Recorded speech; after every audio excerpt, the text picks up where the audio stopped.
एक एक चेष्टा आपकी शास्त्र सम्मत होनी चाहिए, नहीं फेल हो जाओगे, फिर कुछ नहीं हो, मुझे बल्ब की तरह हो किसी काम के लिए। हर समय ब्रह्मचर्य का संरक्षण कैसे हो ये तुम्हें सोचते रहना। ब्रह्मचारी हो, चाहे लड़की हो, शरीर हो चाहे पुरुष शरीर हो, ब्रह्मचर्य परमार्थ की ऊंचाई पर चढ़ने के लिए एक आवश्यक वस्तु है।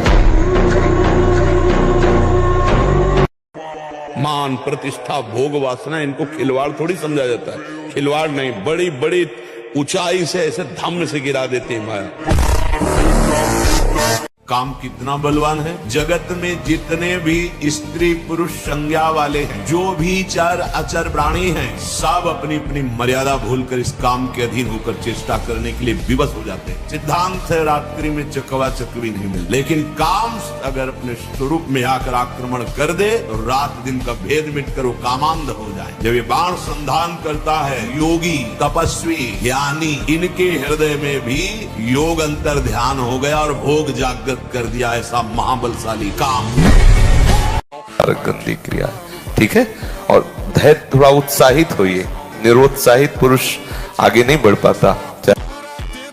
जो विद्यार्थी हस्तमैथुन करता है, जो विद्यार्थी गर्लफ्रेंड आज बना करके बॉयफ्रेंड बना करके व्यभिचार करता है, जो विद्यार्थी नशा करता है, जो विद्यार्थी गंदी बातें बोलता है, वो विद्यार्थी नहीं, वो तो भ्रष्ट आचरण वाला बच्चा है। वो दंडनीय मार्ग में जा रहा है, वो उन्नतिशील कभी नहीं हो सकता। अगर किसी घूस आदि देकर उच्च पदों पर बैठा भी तो हमारे समाज का शोषण करेगा, वो समाज का हित नहीं कर सकता। जिसकी मानसिकता इंद्रियों की विलासिता में गिर गई है, वो भ्रष्ट आचरण वाला, वो भ्रष्ट अधिकारी होगा, ना कि वो उत्तम अधिकारी बनकर हमारे समाज की सेवा करे। अब भागो, सूखे में आ गए हो, पीछे कदम मत बढ़ाना। जिस दलदल से आए हो अगर उधर गए तो फिर अब नहीं निकल पाओगे। पता नहीं कितने युग व्यतीत हो जाएंगे।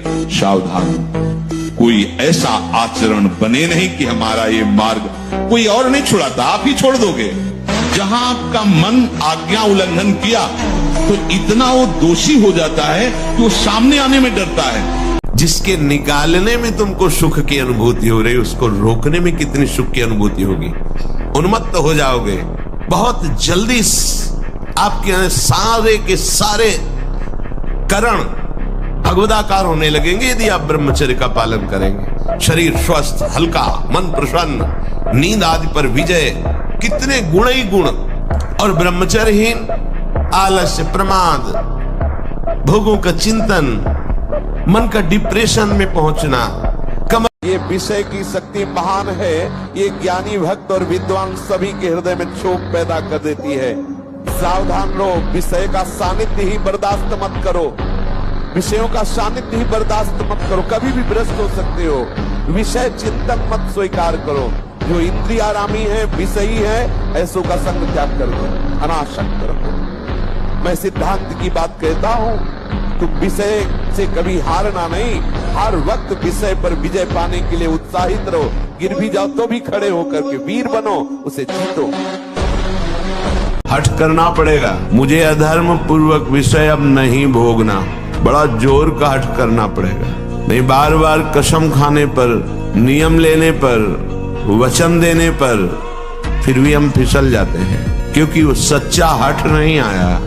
अभी हमारे अंदर ये भाव है कि इस भोग में हम सुख ले लेंगे, इसलिए कसम खाने पर, नियम लेने पर, वादा करने पर भी हम फिसल जाते हैं। नियम से रहो, व्यायाम करो, भजन करो, सत्संग सुनो, सबको सुख पहुंचाने की भावना रख। अभी कमल जैसे खिले रहोगे। बहुत मीठा प्रलोभन जहर मीठा माया देती, बहुत मीठा। अच्छे अच्छे अपने हाथ से गला काट लें, ऐसा है इसका प्रलोभन। हमारा बाहर कोई दुश्मन नहीं है, बाहर कोई मित्र नहीं है, यही सबसे बड़ा दुश्मन और सबसे बड़ा मित्र। देखो, बहुत सही ढंग से हम चल रहे हैं समाज में, राधे राधे, और एक मिनट इस बेईमान के कहे में लग गए और कोई गलत आचरण कर दिया, सब मिट्टी में मिला दी। है ना भारी दुश्मन, पूरे जीवन की कमाई एक मिनट में कमाई। दहाड़ना सीखो, हर कष्ट को गले लगाना सीखो, हर संघर्ष को रौंदना सीखो। अरे बिल्ली कुत्ते की तरह रो करके मर जाना ये मनुष्य जन्म नहीं। महाराज जी, जब कोई अपमान करे तो कैसे समझें कि कब चुप रहना है, सुनना है और कब जवाब देना है? अगर हमेशा चुप रहें तो लगता है सामने वाला और भी ऐसा करेगा। तो महाराज जी, ऐसी में मर्यादा नहीं, भगवान शंकर कह रहे हैं अगर हम किसी को क्षमा कर देते हैं तो हमारी क्षमा उसके ऊपर सांप से भी ज्यादा दंड देने वाली बन जाएगी। अगर हम चुप हो जाते हैं तो मालिक हिसाब करता है। वो गाली दिया और हम चुप हुए, सुन के चल दिए, तो उसको गाली देने वाले को ऐसा दंड मिलेगा समय पर कि दोबारा किसी को गाली नहीं देगा। आप क्यों अनाथों की तरह विकल हो जाते हैं? मेरे अंदर ये विकार है, और आप एकांत में कुचेष्टा कर बैठते हैं, आप एकांत में मनन करने लगते हैं भोग वासना का, फिर आपको लगेगा जीवन व्यर्थ है बिना भोगों के। उपासक को कभी भी जीवन में अपने अंदर आए हुए विकारों को सत्य नहीं मानना। कभी हमें किसी से नहीं कहना कि हमारे अंदर ये विकार है, नहीं कहना, उनकी सत्ता ही नहीं है, मानना ही नहीं है, बिल्कुल नहीं मानना। ब्रह्मचर्य में अलौकिक अमानुषिक शक्ति जागृत हो जाती है। अमानुषिक ऐसा कैसे हो सकता है? हो सकता है क्योंकि ब्रह्मचर्य है, क्योंकि भगवत मार्ग का प्रतीक है। बाबाजी बनने में ऐसा नियम ले ले कि हम गलत नहीं करेंगे, चाहे हमारे को अपना प्राण त्यागना पड़े, तो आ जाए इस लाइन में। मर जाऊंगा पर गलत नहीं करूंगा। सपोर्ट की जरूरत भगवान से है, इंसान से नहीं। वो सपोर्ट करेगा तो स्वार्थवश करेगा, और जहां देखेगा हमसे बढ़ा जा रहा है वहीं अपना सपोर्ट हटा के तुम्हें नीचे रौंदना चाहेगा। और भगवान एक ऐसे कृपालु हैं, वो उठाते ही चले जाते। अहेतुकी कृपालु भगवान, समझ पाए भैया? जी को कोई परास्त क्यों नहीं कर पाता था? पहला, चरित्र पवित्र, और दूसरा, हृदय में भगवान का निरंतर सुमिरन। लंका में ऐसा विलासिता थी कि हनुमान जी के सिवा दूसरा कोई पवित्र विचार रख ही नहीं सकता था। तो हनुमान जी का कहीं भी चित्त डिगा नहीं, हाहाकार मचा दिया। कछु मारे से कछु मर्दे, कछु मिलए से दरि धूरी, और कछु पुनि जाए पुकारे प्रभु मरकट बल भूरी। ऐसे जैसे उट्टन नहीं लगाया जाता, ऐसे ऐसे पकड़ के राक्षसों को मसल देते, एक घूंसे में हजारों बाल ब्रह्मचारी। अगर आप अपने बच्चों को नहीं संभालते हैं तो व्यसन में फंसते चले जाएंगे, बेविचार में फंसते चले जाएंगे। बहुत गलत समय चल रहा है, क्योंकि मोबाइल में जो चाहो सर्च कर लो। अब स्कूल के हॉस्टल में जो बच्चे रहते हैं, अपने शिष्यों के जो बच्चे हैं, वो आके बताते हैं कि महाराज जी यदि हम गर्लफ्रेंड नहीं बना रहे, हम कोई नशा नहीं कर रहे, तो हमारी बेइज्जती करते हैं, अपमान करते हैं। समझने वाले क्या समझते हैं, हमको क्या फर्क पड़ता है? हम क्या है, हमारी समझ ठीक होनी चाहिए। आप समझ रहे हैं? हमको लोग क्या समझते हैं, इसके लिए हम जीते हैं क्या? हमारी क्या समझ, ये बात समझ के जीना चाहिए। हम धर्म से जीते हैं, हमारी समझ भागवतिक है। अब तुम क्या समझते हो, तुम्हारी समझ है। हम तुम्हारी समझ से थोड़ी जीते हैं, हम अपनी समझ से जीते हैं। हमारी बात समझ रहे हो? हाँ, किसी की समझ के गुलाम नहीं है। डरो मत, कोई कुछ नहीं बिगाड़ सकता। अवधि निश्चित है मृत्यु की, जैसे होनी वैसे ही होगी, जिस क्षण होनी उसी क्षण होगी, जहां होनी है वहीं होगी। डरना नहीं, धर्म का पालन करो, भगवत स्मरण परायण रहो, निर्भय हो जाओ, निश्चिंत हो जाओ। शोक की कोई गुंजाइश नहीं है, बस समझ में नहीं आता। हमारी मूढ़ता हमारा पिंड नहीं खोल, बस राग द्वेष की दृष्टि, वही मलिन दृष्टि, वही हिंसात्मक, द्वेषात्मक, रागात्मक वृत्तियों की प्रवाह में बहता हुआ ऐसी बातें बोलेगा, ऐसे आचरण करेगा, ऐसा चिंतन करेगा कि पुनः जो मानव देह मिली थी मोक्ष के लिए और बंधन को प्राप्त हो जाता है। सावधान हो जाइए, प्रमाद मत कीजिए। बहुत बढ़िया अवसर आपको मिला है। भगवत चरणारविंद का आश्रय और सतत जप, ये बिल्कुल खुली दो बातें हैं, ज्यादा इनमें समझने की जरूरत नहीं। अंदर से भगवत आश्रय और जिह्वा से जप, राधा राधा श्री हरिवंश श्री हरिवंश। क्या जाता है? अगर रोज का रोज शाम के हिसाब आपको न दिखाई दे तो बताना, रोज आपको वैराग्य बढ़ा नजर आएगा, आपको नजर आएगा, अरुचि होने लगे। सच्ची कहते हैं। और कुछ बातें तो ऐसी हैं जो सबको ज्ञात है कि किसे अधर्म कहते हैं। जहां आप कार्य करने के लिए सोचा और अंदर से उत्तर आया नहीं ये गलत है, वो अधर्म है। कोई ऐसा नहीं कह सकता कि मुझे बताया नहीं गया कि यह अधर्म है। आप अंदर से, हृदय से देखो। आप जब गलत कार्य करने चलोगे तो भगवान जो सबके हृदय में बैठे वो प्रेरणा करे, ये पाप है, ये गलत है। मन कहता है नहीं कोई गलत नहीं, सब चलता है, बस वो आगे बढ़ता चला जाता है और फिर मलिन इतना हो जाता है कि अंदर से आवाज आना बंद हो जाती है। महाराज जी, एक बार एकांतिक वार्तालाप में एक किसी साधक ने बोला था कि मैं आपको जान गया हूँ महाराज जी, तो आपने बोला था कि मुझे जान जाओगे तो कुछ और जानना बाकी नहीं रह जाएगा। हमको तो नहीं जान पाए बच्चा, हमको जान जाओगे तो हमारे समान हो जाओगे। तो उन्होंने कहा आपको मैं जान गया, तो हमने कहा नहीं जाने, क्योंकि आपने प्रेमानंद शरीर को जाना है, जो हमारा स्वरूप है उसको नहीं जाना। जिस दिन हमारे स्वरूप को जान लोगे उस दिन ब्रह्म साक्षात्कार पुरुष हो जाओगे। तुम नाम जप करो, हर विपत्ति पर विजय प्राप्त करो, नाम जप करके जो चाहोगे वो प्राप्त हो जाएगा। हमारी बात मानो, 4 बजे उठ करके शौच स्नान करके यदि 20 मिनट व्यायाम करोगे रोज, तो आप देखोगे वरदान की तरह काम करेगा। दवा कोई वर्जिश से बेहतर नहीं, नुक्शा है कम खर्च, बाला नसेन शक्ति बढ़े, फुर्तील है चोट न अधिक पिराए, अन्न पचे चंगा रहे, कसरत सदा सहाय। बहुत कठिन, बहुत कठिन, बहुत विचित्र। ऐसा आपको अनुभव होता है सबको? बहुत विचित्र है मन, हमें तो अनुभव होता है। भगवान कृपा करें और खूब नाम जब डट के हो तो ही कब्जे में आ सकता है, नहीं तो कब्जे में नहीं आ सकता है। बहुत कठिन है, क्योंकि 1000 बार कसम खाने के बाद फिर वही 1, 2 कसम, 3 कसम, 4 कसम, 1000 बार कसम खा। आप देखो अपने मन को तौलो, आप देखो कसम को आज से नहीं करेंगे, आज से नहीं खाएंगे, आज से नहीं देखेंगे। थोड़ी देर के बाद वो ऐसा फुसला के या ऐसा जला के अपने अंदर करता है।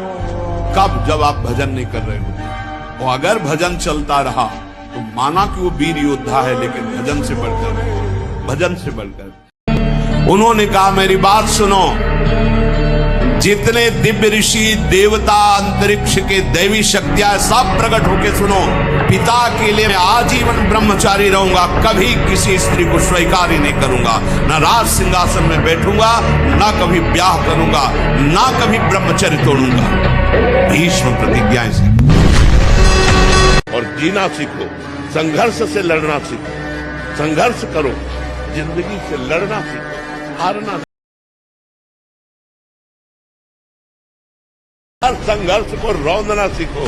अरे बिल्ली कुत्ते की तरह रो करके मर जाना ये मनुष्य जन्म नहीं। इसलिए उठो, जागो, तुम सच्चिदानंद स्वरूप हो, तुम भगवान के अंश हो, तुम भगवत भक्ति के द्वारा इस माया पर विजय प्राप्त करो, ना कि माया के द्वारा रौंद दिए जाओ।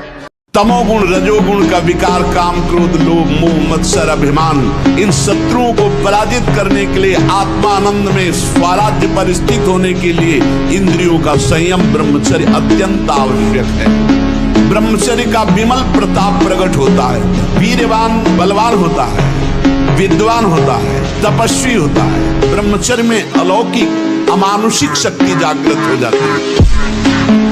जिस समय उर्वशी जी नृत्यांगना बनकर के आई तो अर्जुन के रूप को ही देखती रह गई। कमल लोचन जैसे श्री कृष्ण वैसे अर्जुन। तो उनका सावधान, ये प्रणाम नमस्कार मुझे नहीं, क्योंकि मैं तुम्हारी सेवा में काम भाव से युक्त होकर आई हूँ। नारायण भगवान की जंगा से प्रकट हुई उर्वशी जी हैं और अर्जुन जी को मोहित करने में असमर्थ नहीं। शरीर का श्रृंगार, शरीर की शोभा, शरीर को सुख आराम देने की भावना वाला कभी ब्रह्मचारी नहीं हो सकता। बहुत सावधानी की जरूरत है और व्यायाम अत्यंत आवश्यक है। ये नहीं कि हम बहुत सेवा करते, नहीं। अरे ब्रह्मचर्य को पचाने के लिए 1 घंटा व्यायाम की जरूरत है। दवा कोई वर्जिश से बेहतर नहीं, नुक्सा है कम खर्च, बाला नसेन शक्ति बढ़े, फुर्तील है चोट न अधिक पिराए, अन्न पचे चंगा रहे, कसरत सदा सहाय।